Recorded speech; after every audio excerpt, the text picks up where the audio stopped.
Love Serye TV. I hate that I love you, Mr. Billionaire. Tunghayan na po natin ang part 2. Aiza Chanko. Hindi makapaniwala si Earl sa sinabi ni Carl, kliyente niya. Carl was a professional escort. Where he came from, Carl likes were not uncommon. He was just not aware there were people like him now in the Philippines. Siya ang kumuha ng picture ng lalaki na binigay sa The Magazine. Nagpunta si Carl sa website niya at nag-send ng email.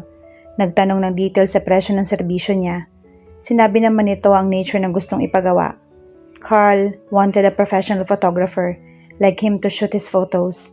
Tang isa nga ay na-publish sa The Magazine. Earl named his price. He did models anyway, male and female. At ni hindi tumawad si Carl. Pagkatapos ng photoshoot, hindi niya inaasahang magkakasundo sila. He didn't discriminate over a person's profession. Whatever floats your boat. Sabi nga, na-curious siya sa klase ng trabaho ng lalaki. Una, naisip niyang malamang na mga asawa ng mayayamang tao lang ang kumukuha kay Carl. Pero hindi daw ito tumatanggap ng mga ganoon. Kahit kailan hindi nagbanggit ng lalaki ng pangalan ng mga kliyente. Tama ang naisulat sa The Magazine. Discretion guaranteed. Carl never talked about his business deals with him. Ang alam lang na Earl, via email lang ito pwedeng mag-contact ng mga kliyente. Word of mouth lang ang advertisement. Pero ngayon, mukhang naiba ang sitwasyon. Binanggit ni Carl na si Aiza ang kumukuha sa serbisyo nito. Siguro dahil na rin alam na may crush siya sa babae. Kinuha na ng The Magazine ang kanyang serbisyo na nakaraang buwan para sa special issue ng magazine.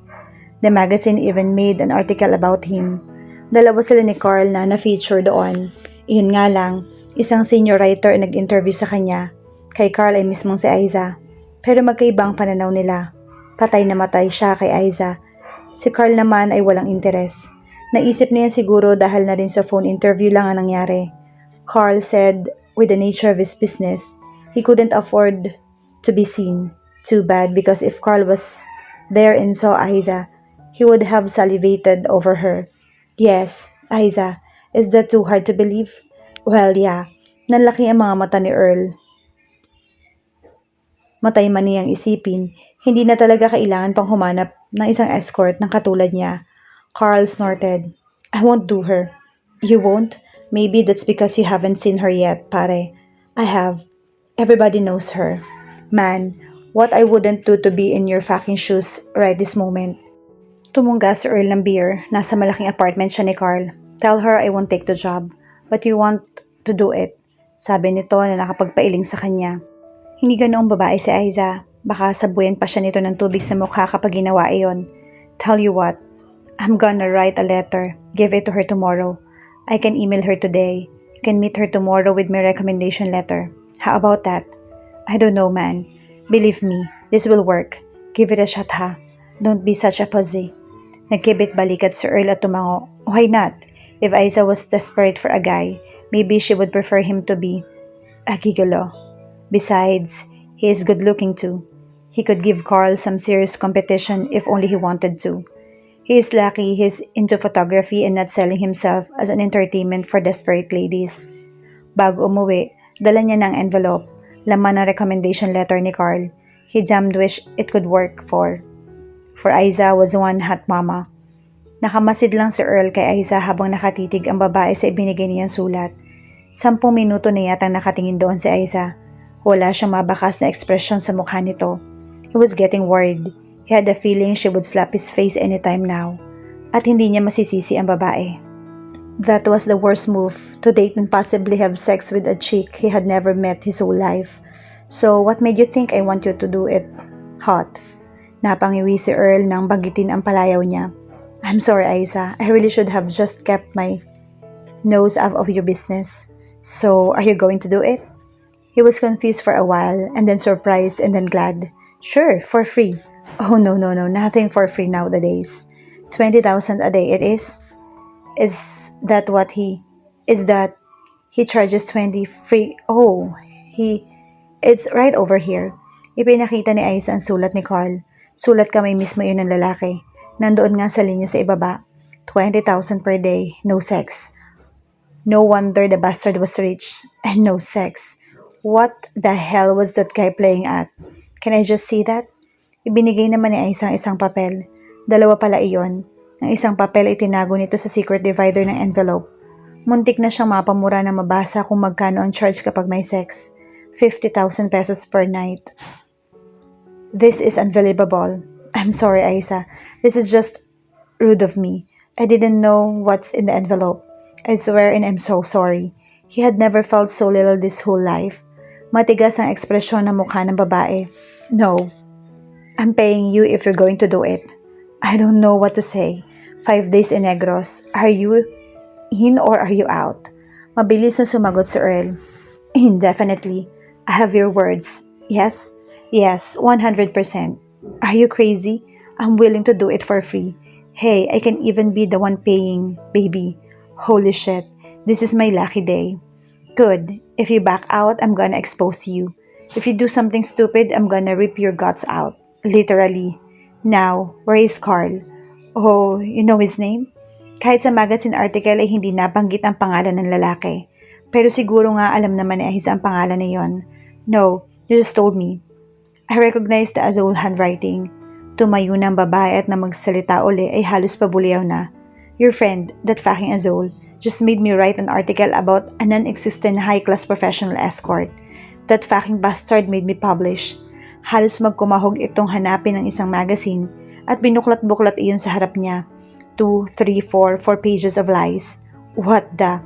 Bigla ay litong-lito si Earl. Pailing-iling na pinagmasdan ng babae ang silhouette shot ni Carl. I should have recognized his ass. That bastard. I wonder who I spoke with over the phone interview. Hindi niya boses yon. Magkalapat ang mga ngipin na Aiza habang nagsasalita. I don't know what you're talking about. Mavi is going to be here any moment now. She's my sister. Be nice to her. Siya ang may kailangan ng escort. But I thought, then you thought wrong. You gave your word. I guess I did. Shit. Earl filled up. But he thought maybe that Mavi was fine looking too. Okay, tell Carl too. Noon bumukas ang pinto. Lumabas si Carl at isang babaeng naka-jumper na may pintura sa kaliwang bahagi ng leeg. May kip-kip ang folder. Nakataas ang buhok pero parang wala rin silbi dahil nalaglag na ang buhok ng babae sa mukha. May stampa nga ng star sa likod ng palad at may salamin sa mga mata. I met him in the elevator, sabi ng babae kay Aiza. He said he's looking for you. Hello, Carl said and then looked at him. Pare. Earl, this is Mavi, my sister. Mavi, he's your escort. Nilingon siya ng babae. Nakataas ang isang kilay parang hindi natuwa sa itsura niya. Iniabot ni Aiza kay Mavi ang price list. Lalong tumaas ang isang kilay ng babae. You got to be shitting me, he thought. Nice to see you again, husband. This is to remind you what you missed and left. Sabi ni Aiza kay Carl, saka biglang hinalikan ng lalaki sa labi. Hindi alam ni Earl kung sino sa kanya. Kay Mavi o kay Carl ang mukhang nagulat. Pagkatapos halikan ng lalaki saka ito, tinuhod ni Aiza sa pagitan ng mga hita. Napangiwi siya. That's for being the biggest Azul in the world. Aiza, sabi ni Mavi. Dude, sabi naman niya kay Carl. I'll explain later. Halos magkasabay pang sabi ng dalawa. Namamao si Carl. Ngiwing-ngiwi. Mavi, go talk to him in the conference room. Itinuro ni Aiza ang isang pinto roon. Tumango ang babae at nagtuloy na sa kwarto. Napilitan si Earl na sumama pa rin. Pagkasara ng pinto ay nagsalita si Mavi. I think 20,000 pesos a day is too much for you. Nag-init ang ulo ni Earl. Inaasahan na ni Mavi na kamahalan ng bayad sa mga ganito after all.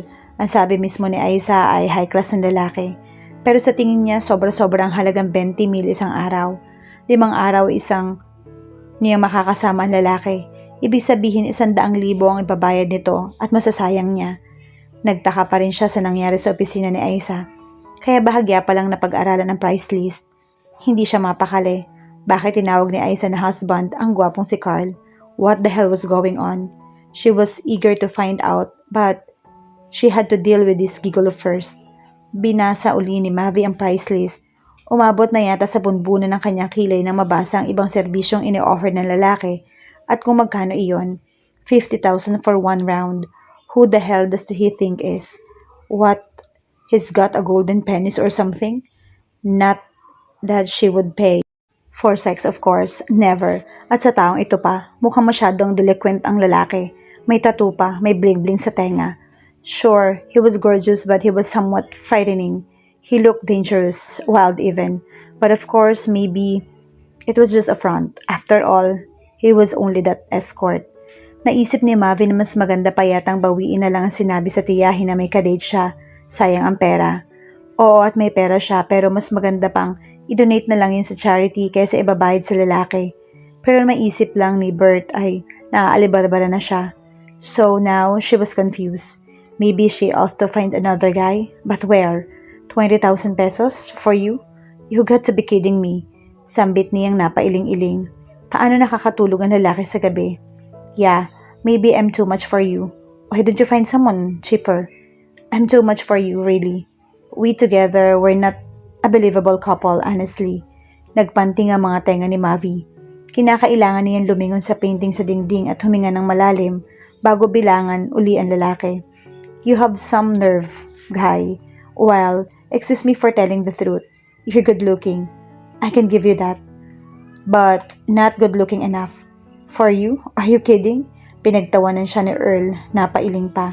If people are going to see us together, believe me, they're going to think, what a lucky woman. Napanganga siya sa kayabangan ni Earl. Kulang na lang isabihin ng lalaki na ubod siya ng pangit at ubod naman ito ng gwapo. Diretsahan itong ipinahayag ang opinyon sa itsura niya. Hindi naman siya pangit at malamang hindi alam ni Earl na siya na nga ang ex-fiancé ni Marvy, the hardcore former superstar. Her Marvy was taller than him. Some people might even argue Marvy was better looking. Si Marvy kasi ay formal. Ang lalaking ito mukhang lakwatsero. Ang kapal ng muka. You've a paid escort. Is this how you treat your clients? Because if you so, then how come you still receive offers? I'm getting tired of this conversation. I am a very busy man. It's clear you want someone cheaper, probably the ones used for, like the ones who dance on stage or something. Nagkibit-balikat si Earl. I better go. Tell Isa you think I'm too much for you. Oh, Mavi. Couldn't let him get away with that. She couldn't let him walk away thinking she would look for someone cheaper. She knew she would, but she couldn't. There was something about his dumb face that made her very unreasonable and said, "Sit down. I'll write a check." Mukhang sobrang ikinagulat ni Earl ang kanyang sinabi. Parang ayaw pang maniwala. Sa reaction pa lang ng lalaki ay parang sulit na ang ibabayad niya. And if he thought she was going to give him that much money without doing anything at all, then he got another thing coming. Are you sure? Tanong pa ni Earl. 100%. Are you worth for the price? Mukhang napiko ng lalaki sa tanong niya at nagsulubong ang makakapal na kilay. 101% baby. Good. Hinanap ni Mavi ang checkbook sa bag. Kinailangan niyang ilabas ang lahat ng gamit. Kung bakit naman kasi nagmamadali siya kanina, hindi man lang tuloy siya nakapag-ayos ng sarili. Dumiretso siya roon mula sa eskwelahan. Hindi naman niya inaasahang bastos ang makakaharap na lalaki. Nang makita sa wakas ang checkbook, nasa ibabaw ng conference table ang stamp pad, ballpens, crayons at napakarami pang iba. Pagkatapos magsulat ng halaga roon ay iniabot na sa lalaki ang tseke. Saka lang niya napansin na parang gulat itong nakatingin sa kanyang mga gamit. You're a teacher? Sambit ni Earl. Obviously, I sort of figured out that earlier. You, a teacher? Parang hindi pa rin makapaniwala kahit nagdudumilat ng ebidensya. O baka nagtataka ang lalaki na isang guro ay kailangan pang magbayad para lang sa isang escort. It was not right. It was politically incorrect. Pero ano ba naman ang alam ni Earl sa kung ano ang tama at mali? It was obviously, he didn't even know what immorality was. It was my goal to shape young minds into something decent so they don't turn out like you when they grow up. Tuloy-tuloy ang bibig ni Mavi. Hindi na siya nag-abalang itago ang disgusto. What for? You honestly believe you can do what with that razor-sharp tongue of yours? Binaliwala niya ang sinasabi ng lalaki at muling pinagtuunan ng pansin ang papel. Ang menu ng lalaki. Hindi niya maiwasang mapailing-iling uli. Casual na casual ang pagkakalista roon ng mga ganoong bagay. Was he for real or crying out loud? Now, listen, it's going to be a wedding. My cousin's wedding. My family is going to be there.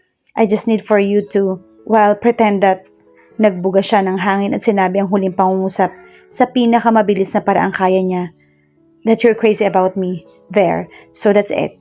Isa-isa na niyang ibinalik ang mga gamit sa bag. Parang bigla siyang nanliit.